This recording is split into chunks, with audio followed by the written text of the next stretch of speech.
తాకట్లో ఉన్న మీ బంగారాన్ని విడిపించి ఆ రోజు ఆన్లైన్ రేటుకి కొంటాం. Sharma gold company. ప్రజలు పక్కన పెట్టండి, ఫస్ట్ ఇండస్ట్రీ గుర్తించాలి అన్న ఒక అది మోటో మైండ్ లో పెట్టుకొని చేయటం నిజంగా ఒక మెయిల్ ఆర్టిస్ట్ కి చాలా చాలా కష్టం. I know that pain. కానీ మీరు పడ్డ పెయిన్ అంటే ఏమని చెప్తారు అసలుకి? First of all I want appreciate you Roshan, ఎందుకంటే ఇంత మంచి పాయింట్ ఇది. అది నా మైండ్లో ఉండిపోయింది, అందుకే చెప్తున్నాను. ఎలాగైతే దూరం అయిపోయిన యాక్టర్స్ అందరినీ వెలికి తీసి మళ్ళీ పరిచయం చేసే పని పెట్టుకున్నారో, నాకేమనిపిస్తుందంటే నాకు అవకాశం కావాలి అని అడగడం చాలా కష్టం ఎవరికైనా కూడా. ఇతనికి అవకాశం ఇవ్వడానికి పక్కోళ్ళ గురించి చెప్పడం చాలా ఈజీ, అది చాలా హెల్దీ కూడా. సో ఇంత మనం అడిగితే ఎవరేమనుకుంటారనో, లేకపోతే అడిగినా దొరకకపోతే అదో బాధ, కనీసం అడగలేదు కాబట్టి మనకు రావట్లేదు అన్న ఒక తృప్తితో బతికేయటం అన్నది చాలా మంది కళాకారులు చేస్తారు. మీరు కూడా చూసే ఉంటారు. ఆబ్వియస్లీ మనం ఇప్పుడు ఎవ్రీ డే మనకు కనిపించే యాక్టర్స్ లో కూడా అరే ఇతను సడన్ గా ఎందుకు కనుమరుగైపోయాడు అనిపిస్తుంటుంది. అదే అంటాను, వచ్చిన వాళ్ళకి ఎందుకు ఆపర్చునిటీస్ వస్తున్నాయో తెలియదు, పోయిన వాళ్ళకి ఎందుకు పోతాయో తెలియదు. That is cinema. సో ఆ విధంగా చెప్తే from your side it's a great contribution to that actors. రుణపడిపోయి ఉంటారు అందరూ, మంచిదే, good thing. And coming to me, నేను కష్టం అన్నది ఎప్పుడు లేదు రోషన్. నాకు ఫస్ట్ నుంచి కూడా బ్యాక్గ్రౌండ్ లేదు కానీ ఫోర్ గ్రౌండ్ ఉంది. అంటే ఇక్కడికి వచ్చినప్పుడు every writer, every director, every producer that matter ఏ రోజు డిస్కరేజింగ్ లేకపోగా అందరూ ఎంకరేజింగ్ ఉండేవారు. వాళ్ళ దృష్టిలో పడడం వరకే లేట్. నేను పడిన తర్వాత వర్కౌట్ అవుతూ వచ్చింది. నేను అంత హడావుడిగా డిఫరెంట్ పీస్ కదా మీరు. అంటే ఎలా నాకు తెలియదు, కంపేర్ టు అదర్ వాళ్ళ మేనరిజం కానీ, లేకపోతే ఫేస్ కానీ, లేకపోతే వాయిస్ కానీ కొంచెం మీది డిఫరెంట్. అందరూ డిఫరెంట్ ఉంటారేమో కదా రోషన్, నాకు తెలియదు. అంటే నేనేంటంటే నేను చదువుకొని రాలే, అంటే సినిమా గురించి చదవటం, థియరీ అవి తెలియదు నాకు. నేను చదివింది ఏంటంటే ప్రేక్షకుల మైండ్ సెట్. అందరిలో కూర్చొని సినిమా చూసి మనం కొన్ని చూసినప్పుడు ఈడేంటి ఎంత ఓవర్ చేస్తున్నాడు, లేకపోతే ఇంకొంచెం బాగా చేస్తే బాగున్నాం, ఇలా ఫ్రెండ్స్తో మనం ఏది మాట్లాడుకుంటామో, కామన్ మ్యాన్కి ఏది ఎక్కువ కనెక్ట్ అవుతుందో దాంట్లో ఉండడానికి చేసే ప్రయత్నమే లక్కీగా నన్ను ముందుకు తీసుకెళ్తుందని నాకు అనిపిస్తుంటుంది. అంతే. ఓకే, ఇప్పుడు మనశంకర్ వరప్రసాద్ నిజంగా సినిమా చూస్తుంటే పిచ్చి పిచ్చిగా ఎంజాయ్ చేస్తున్నారు అందరూ. అంటే కామెడీ సినిమాలు కూడా అందరూ తీస్తారు, అది ఏం పెద్ద గొప్ప కాదు కామెడీ సినిమాలు తీయటం. కానీ కామెడీ సినిమాని తీసుకెళ్లే విధానం ఉంటుంది చూసావా, అది చాలా చాలా చాలా చాలా కష్టం. అనిల్ రావిపూడి గారు సక్సెస్ అవడానికి వన్ ఆఫ్ ద రీజనే ఇది. దానికి ఎంత బుర్రగా పదును పెట్టాలో ఒక డైరెక్టర్గా అతనికే తెలుసు పాపం. చూసే వాళ్ళకి ఏం ఫుల్గా ఎంజాయ్ చేస్తారు, అది వేరే విషయం. కానీ ఎందుకంటే ఒక ట్రాక్ వెళ్తున్నప్పుడు ఏంట్రా బాబు ఎంత బోర్గా ఉందన్న టైంలో ఏదో ఒకటి ఎక్కిస్తారు ఆయన. ఇప్పుడు సెకండ్ హాఫ్ లో కూడా అంతే, ఇట్లా వెళ్తున్నప్పుడు ఒకసారిగా వెంకిని దించుతారు, వెంకీ గౌడ అని. అసలు ఫుల్ ఫన్ అనమాట. ఎందుకంటే మీరు ఎన్నో కామెడీలు మీరు రైటింగ్ మీకు బాగా ఇష్టం కాబట్టి, బాగా రాస్తారు కాబట్టి మీకు ఇంకా బాగా తెలుసు. మీరు చేసిన క్యారెక్టర్ నా భూతో నా భవిష్యత్తు. దీని తర్వాత మళ్ళీ ఎక్సైటింగ్ ఏం వస్తుందో కూడా నాకు అర్థం కావట్లేదు. కానీ అన్నయ్య కన్నా మీరేంటి అంత పెద్దోళ్ళగా, అంటే లావుగా, అంటే ఆ సినిమా క్యారెక్టర్ కోసం లావు అయ్యారా, లేకపోతే మూవీ ప్రాసెస్ లో యాక్సిడెంట్ అవటం వల్ల కొంచెం వెయిట్ పుట్టాను అవటం వాస్తవం. కానీ అసలు ఆయన మెయింటెనెన్స్ తో పోల్చుకోలేను కనీసం. అదే అనిపిస్తుంది. ఏజ్ అన్నది కాదు అక్కడ ఇంపార్టెంట్. ఆయనకున్న ప్యాషన్ వేరు, ఆయనకున్న ఫైర్ వేరు, ఆయనకున్న గోల్ వేరు. అవేం లేవు నాకు. నాకేంటంటే వచ్చిన ఫ్లోలో అలా చేసుకుంటూ వెళ్ళిపోవటమే తప్ప పెద్దగా నాకు ఏమో ఎప్పుడు అది రాలేదు ఎందుకు మైండ్లోకి. ఓకే, అడిగారా చిరంజీవి గారిని ఏంటి 40 years బ్యాక్ వెళ్ళిపోయారు, ఈ వింటేజ్ లుక్ ఏంటి అసలుకి? అడిగాను. కొంచెం మాకే జెలస్ గా ఉంది. అంటే జెలస్ ఎప్పుడు ఫీల్ అవ్వాలంటే మనం ఏదో ఎఫర్ట్ పెడితే ఫీల్ అవ్వాలి. నెక్స్ట్ ఇంకోటి ఏంటంటే ఆయనతో కంపేర్ చేసుకోవడానికి కాదు కానీ ఆయన నుంచి నేర్చుకోవడానికి చాలా ఉంటుంది ఇలాంటివి తెలుసుకోవటం వల్ల. ఎందుకంటే దీనికన్నా ముందు నేను విశ్వంబర్ అన్న సినిమాలో యాక్ట్ చేశాను, అది అఫ్కోర్స్ దీని తర్వాత రిలీజ్ అవుతుంది. ఆ మూవీకి ఈ మూవీకి 4 రోజులు తేడా. వెంటనే ఇందులో రోల్ వచ్చింది, వచ్చాం, ఫోటోషూట్కి వెళ్ళేసరి ఉలికి పడ్డా చూసి, ఏంటి సార్ ఇది అట్లా నవ్వుతున్నారు ఆయన, నాకు తెలుసు నువ్వు ఇది అడుగుతావని. ఎందుకంటే ఆయన అంత వర్కౌట్ అసలు అది వేరండి. ఓకే, చూడండి ఇప్పుడు ఆ జనరేషన్ హీరోస్తో చూసుకుంటే స్క్రీన్ మీద కొంచెం ఫేస్ అంటే తీసేయండి, మనం షుగర్స్ ఇవన్నీ స్టాప్ చేస్తే ఆటోమేటిక్గా ఫేస్ ఫ్యాట్ తగ్గిపోతుంది. కానీ ఈ సైట్స్ కనిపిస్తుంది ఏ హీరోకి. ఆయనకి టచ్ చేసినప్పుడు ఈ సైట్స్ కొంచెం కూడా లేదు, ఇలా ఫ్లాట్ ఉండిపోయింది. ఏమన్నా అంటే ఏదన్నా ప్యాడ్స్ వాడటం అలాంటి జరిగిందా, లేకపోతే సెట్ లో యాజ్ ఇట్ ఈస్ గా ఆయన బాడీ అలా తగ్గిపోయిందా? ఆయనకి ఏంటంటే విపరీతమైన కమాండ్ ఉంది ఆయన బాడీ మీద ఆయనకి. ఆ, అది ఈ రోజు కాదు, ఇప్పటి నుంచో మనకి అర్థం అవ్వాల్సింది ఎక్కడంటే మనకి ఈ సోమర్సాల్ట్ పిల్లి మొగ్గలు వేస్తాం కదా, అవును, ముందుకు కాకుండా అవును. ఇలా వెనక నుంచి వేస్తారు, ఇలా కాళ్ళు ఇలా ముందుకు వచ్చి ఇలా లేచేది. అవునా? అది అయ్యో అసలు ఆ యమకింకుడు అన్న సినిమాలో రైల్వే ట్రాక్ మీద క్లైమాక్స్ ఫైట్ ఉంటుంది, కంకర్ రాళ్ళు మధ్యలో కింద పడిపోయిన ఆయన ఇలా ముందుకు లేవటం అన్నది ఏదైతే ఉందో, స్లిప్ అయితే మన డిస్కషన్ ఉండదు. అలాంటివి ఎన్నో ఎన్నో ఉమ్, ఉమ్. ఎన్నో ఎముడికి మూడులో, అందం హిందోళం అలాంటి అవును, సినిమా అవును. అలాంటి సాంగ్స్లో వేసే స్టెప్స్ కానీ చాలా యూనిక్గా ఉంటాయి. సో అంటే చెప్పొచ్చేది ఏంటంటే బాడీ మీద విపరీతమైన పట్టు లేకపోతే ఆ మూమెంట్స్ రావు, కష్టం.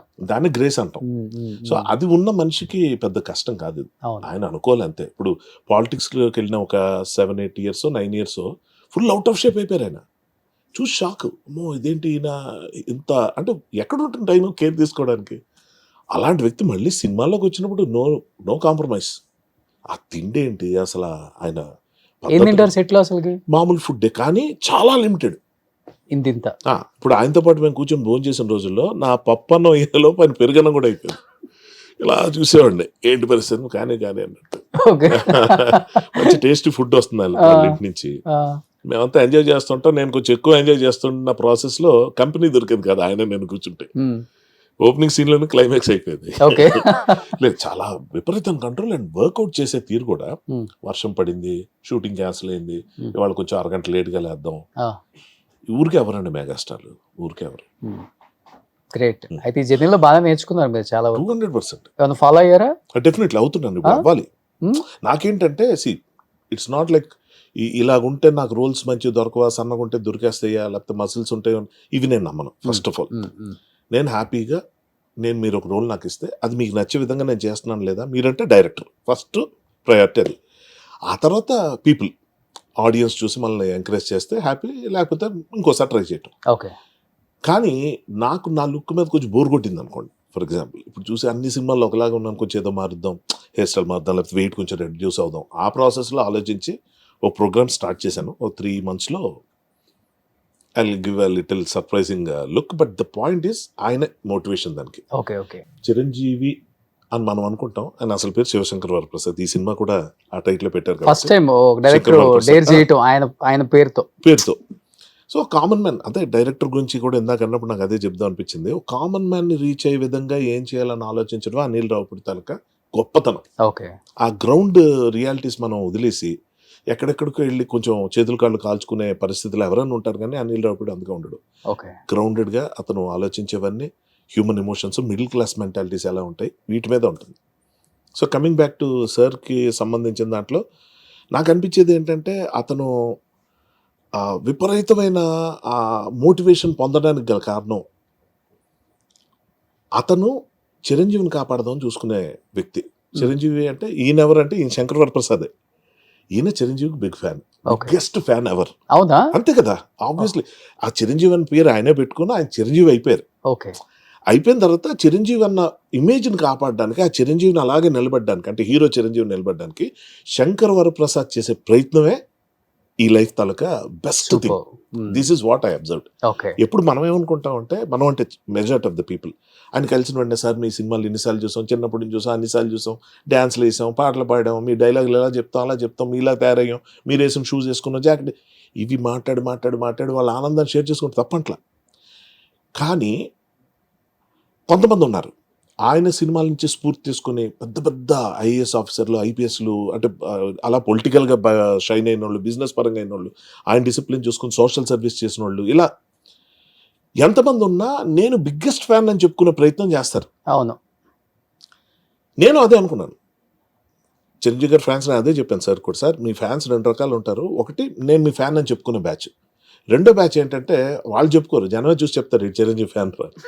సో ఆ రెండో కేటగిరీ వాళ్ళు సుప్రీం క్వాలిటీ. బట్ ఇప్పుడు మిమ్మల్ని చూసి ఎవరైనా చెప్పారా చిరంజీవి ఫ్యాన్ అని? కూడా కస్తూరి టైం నుంచి చెప్పేవారు. Okay. Okay. So body language కావచ్చు, ఏదో ఒకటి కావచ్చు, కొన్ని మ్యాచ్ అయ్యి ఏదో ఇమిటేట్ చేస్తూ అలాగొచ్చి, మనకేమో యాక్టింగ్ రాదు, అందరికీ నచ్చే విధంగా ఏం ఇమిటేట్ చేస్తుంటారా? ఎక్కువ ఏది ఇమిటేట్ చేసేవాళ్ళు? అలా కాదు, అంటే ఇమిటేషన్ అంటే రియల్ లైఫ్ లో మాడ్యులేషన్ అది కాదు. ఆయన కొన్ని న్యూయాన్సెస్ ఉంటాయి. అతను మాట్లాడేటప్పుడు ఎలాంటి పాజులు ఇస్తారు, ఎక్కడెక్కడ ఇచ్చేస్తారు, అతను కొన్ని ప్లస్లు ఉన్నాయి.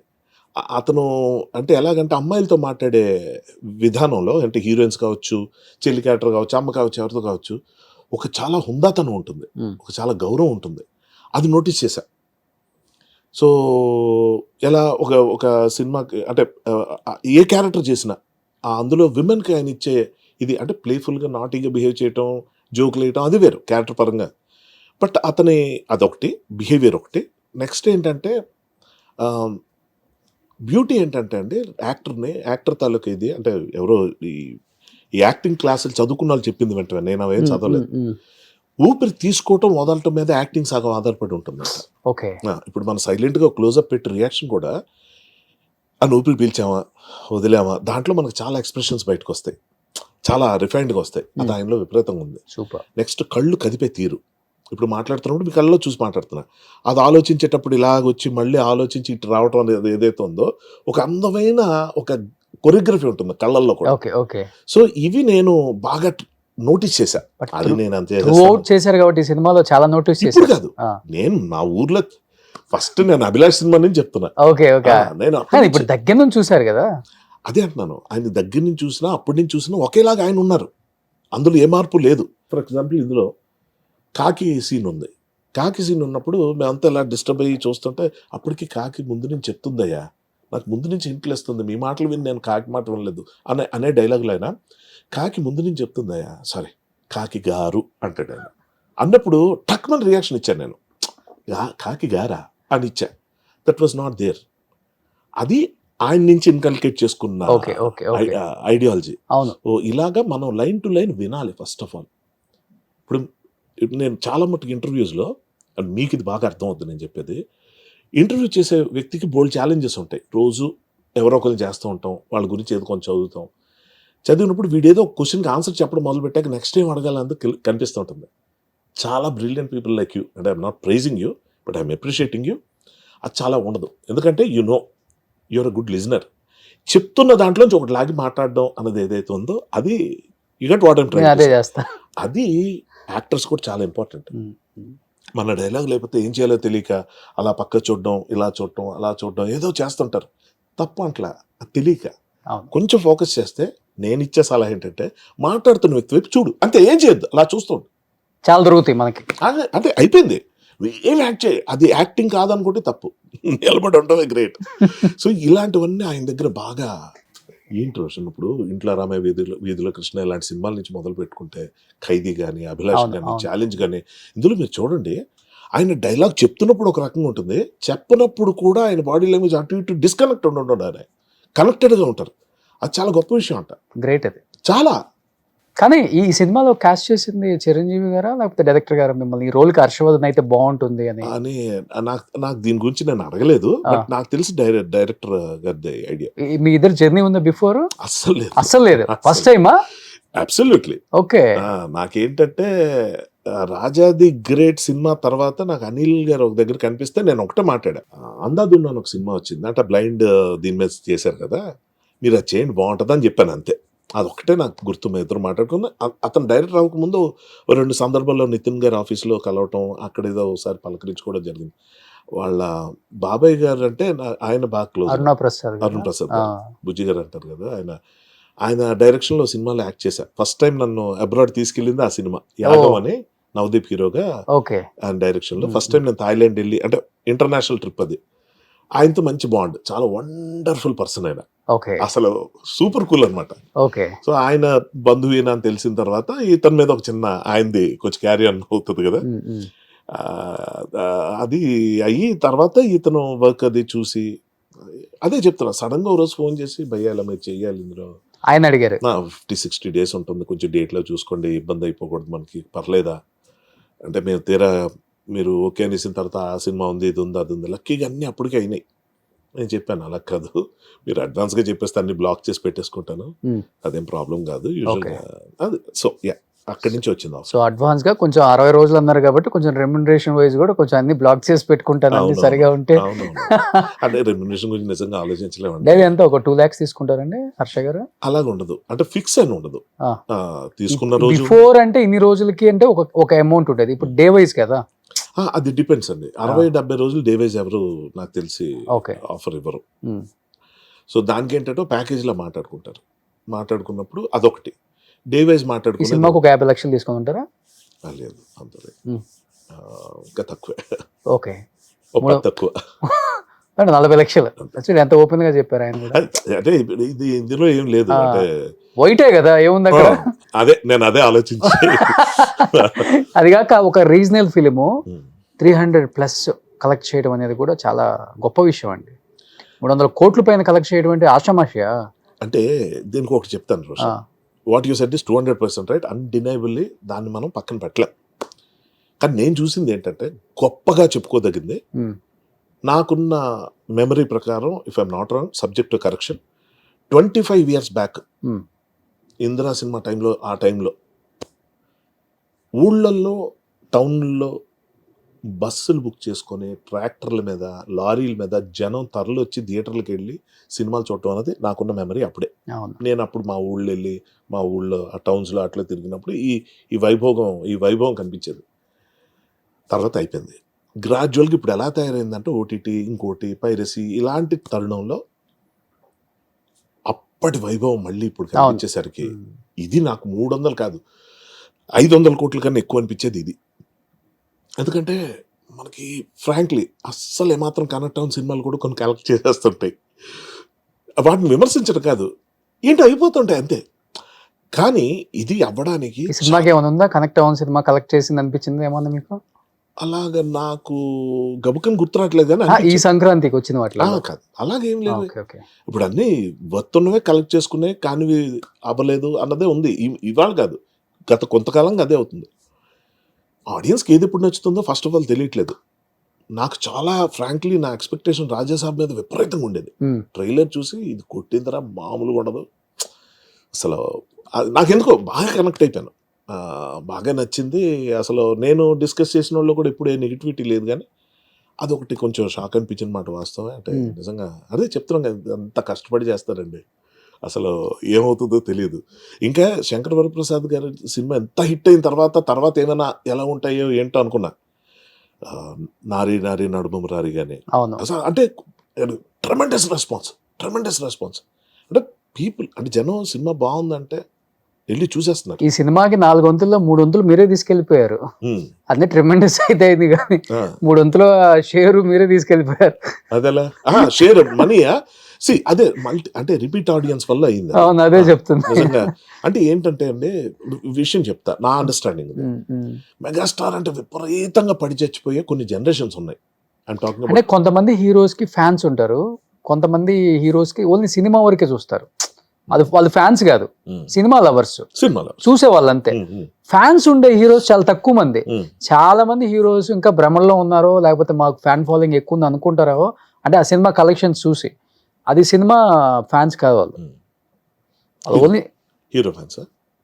హీరోకి ఉండే ఫ్యాన్స్ వేరు అసలు. ఇప్పుడు హీరోకి తెలుగులో ఫ్యాన్స్ ఉంది ఎవరికి? ఇప్పుడున్న జనరేషన్ కి ఎన్టీఆర్ కి ఫ్యాన్స్ ఉన్నారు, ప్రభాస్ కు ఫ్యాన్స్ ఉన్నారు, బన్నీకి ఫ్యాన్స్ ఉన్నారు, రామ్ చరణ్ ఉన్నారు, అంటే 4-5 అంటారు అంతే. ఎప్పుడైనా అంతే కదా వాళ్ళు ఫ్యాన్స్. ఇంకా అవును, అంటే బేసిక్ ఏంటంటే ఫ్యాన్డమ్, అంటే ఎలా చెప్పాలంటే ఫ్యాన్స్ అన్నది లేని యాక్టర్స్ కొంతమంది ఉంటారు. ఫర్ ఎగ్జాంపుల్ మన ఎస్టర్ ఇయర్స్ లో రాజేంద్ర ప్రసాద్ గారికి ప్రత్యేకంగా ఫ్యాన్స్ లేరు. అవును, కానీ ప్రతి హీరో ఫ్యాన్స్ ఆయన సినిమా చూసేవారు. సో అలాగే ఇప్పుడున్న కేటగిరీలో కూడా కొంతమంది యాక్టర్స్ ఏం లేదు, వాళ్ళు మంచి యాక్టర్స్ అన్న మంచి ఒపీనియన్ ఆడియన్స్ ఉంటుంది, వాళ్ళు మంచి సినిమా చేయాలంతే, మంచి కథ ఎంచుకొని వాళ్ళు చేస్తే బ్రహ్మరథం పెట్టేస్తారు. Cinema lovers. ఇప్పుడు శర్వనంద్ సినిమా హిట్ అవ్వడం కారణం అదే, శ్రీ విష్ణు సినిమా హిట్ అవ్వడం కారణం అదే. సో బేసిక్గా ఎలాగుంటుంది, మొన్న అది సాయి కుమార్ గారు శంబాల సినిమా అలాగొచ్చి కొట్టింది, బ్రహ్మాండంగా అందుకుంది. So they'll be waiting audience ఏంటంటే మంచి యాక్టర్ రా, ఇతను మంచి కథ పడితే బాగుండు, మంచి సినిమా చేస్తే బాగుండు అని ఉంటుంది. వాళ్ళు ప్రూవ్ చేసుకుంటూ వచ్చారు. ఇప్పుడు దీని గురించి 300 షేర్ దీనికి ఎందుకు వచ్చిందంటే, బాగా ఒక రకమైన డిస్టర్బెన్స్లో ఉన్నారు ఆడియన్స్. చిరంజీవి గారి ఫ్యాన్స్ కానీ, సినిమా ఫ్యాన్స్ కానీ. ఏంటి ఒక చెప్పుకోదగిన ఫెస్టివల్ మూడ్ లేదు. చిరంజీవి సినిమా అంటే బాగా ఫెస్టివల్ కదా, సెలబ్రేషన్ అది. సో అందులో అది మిస్ అయిపోతున్నాం చాలా కాలంగా. మంచి ప్రాపర్ వాల్తేరు వీరైతే చెప్పుకోదగింది ఏం లేదన్న ఫ్రస్ట్రేషన్లో ఉన్న టైంలో ఈ సినిమా వచ్చేసరికి 80 ఏళ్ళు 85 ఏళ్ళు మనం వీడియోస్లో కూడా చూస్తున్నాం. నడవలేని వాళ్ళు కూడా నేను వస్తాను. మా మదర్ షీ 75, ఆవిడ థియేటర్కి వచ్చి యాక్టివ్గా సినిమా చూసే పరిస్థితి కాదు, బికాస్ ఆఫ్ ఆ ఏజ్లో ఉన్న కొన్ని హెల్త్ ఇష్యూస్. ఆవిడ అడుగుతున్నారండి, మరి ఇంకొక 2 సార్లు చూడాలి రా ఈ సినిమా. ఇప్పుడు ఎన్నిసార్లు చూసారు? ఒకసారి Okay. అంటే నాకు కొంచెం ఈ హడావుడి తగ్గిన తర్వాత నేను కొంచెం February 4th వరకు నేను బిజీగా ఉన్నాను. ఆ తర్వాత కొంచెం టైం తీసుకొని Hmm. ఆవిడని కొంచెం కంఫర్టబుల్గా తీసుకెళ్లాలన్నది నా plan. Okay okay. So that is one of the reasons. Like I was shocked, ఎందుకంటే నేను అనుకున్నాను అందులో నాకు చాలా ఇంపార్టెంట్ రోల్ అన్నది ఒక reason. She was very happy. అమ్మ ఎంజాయ్ చేశారు మీ క్యారెక్టర్ బాగా? మామూలుగానా ఆ, అసలు ఆవిడ పొంగిపోయి ఆ. నేనేం చేశానంటే ఆమె ఒక దగ్గర కూర్చోబెట్టి మా చిన్నమ్మ